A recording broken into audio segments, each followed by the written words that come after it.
January 22nd, 23rd, 24th, Sunday, Monday, and Tuesday. The sun's in Aquarius and the moon's in Sag. Zany Zulu. I have a good friend who has this combination, and she's a cartoonist.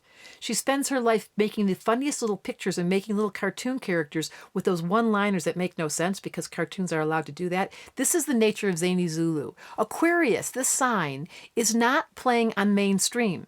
They're here to freshen up our thought process. They're inventors. They're scientists. They're astrologers. They believe in woo-woo. They know that the limitations of the mind, as described by tradition, which was Capricorn, is not the end all be all. So they open up your mind. They make you think. They make you read. And then you add Sagittarians and they go blah. They just say things. So if you're finding yourself a little loosey-goosey, feeling a little freer, getting a little sloppy, it is a time to get sloppy. That month of Capricorn around Christmas and the New Year's, we were all trying to keep our integrity and taking care of our list. Now we're getting a little sloppy.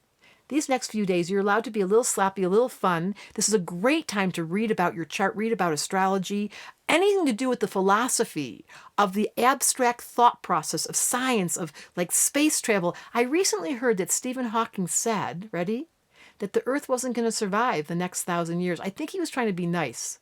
That we would actually become extinct. Now that's a very Aquarian Sag thought, like, let's be thinking. And then he said, stop looking at your feet and start studying the stars. Well, he didn't say study the stars, but he said space travel. Because we're going to have to, Aquarius Sag, consider the next vista. And that's a very Aquarian Sag question. They're not attached to this world. They don't have the same need for security and stability. They're open-minded to think about the weirdest things, like, what would it be like if we had a planet called Mars where we had a little colony where you can go inside there and you could do a chart. And instead of having the chart of looking from Mars to the Earth or Earth to the Mars, you'd be looking at Mars to the Earth. It's called a heliocentric chart. What would it be like if we were considering what constellation is the Earth in?